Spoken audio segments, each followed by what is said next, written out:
দুপুরে কি রান্না করব ভাবতে ভাবতে রান্নাঘরে চলে এসেছি। সকালের এখনও খাওয়া দাওয়া করিনি, কিন্তু দুপুরের টেনশন শুরু হয়ে গেছে। তো চলো এখন আগে খেয়ে নিই, খেয়ে দিয়ে মাথাটা ঠান্ডা করি, তারপরে ভাবছি কি রান্না করব।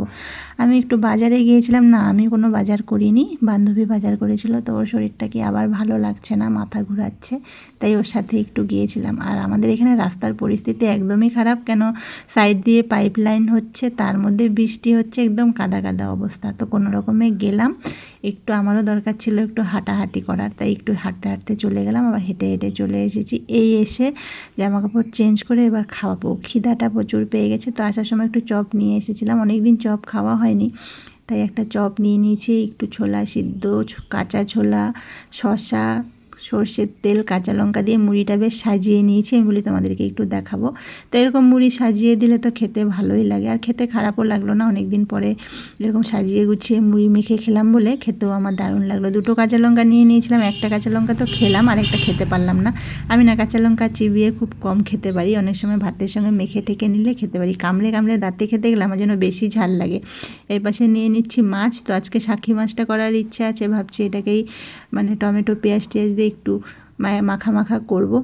আর কি করি দেখা যাবে। তো উনানেই যাব, তাই মাছটা বের করে নিলাম। মাছটা দেখি বেশি ফ্রিজে জমেনি, এই ডিব্বায় রাখলে না বরফটা কম হয়, কেন অনেকটা বড়, ভিতরে বরফটা কম জমে। অনেক সময় এমন বরফ হয়ে যায় মানে মাছকে জলে ভিজিয়ে বের করতে হয়। আর এই আজকে এমনিতেই হাটবার মঙ্গলবার দিন, রাস্তায় প্রচুর জ্যাম, বাচ্চাদের স্কুল টাইম, তার মধ্যে চলে এসেছিল এই যে ইনি পুরো রাস্তা ব্লক করে মানে দাঁড়িয়ে আছে। মানুষ তো সেই ভয় পাচ্ছে, এই পাশের লোক এই পাশে আসতে পারছে না, এই পাশে যেতে পারছে না। আমি যখন আসছিলাম ও রাস্তায় দাঁড়িয়েছিল, খড় খাচ্ছিল লোকের।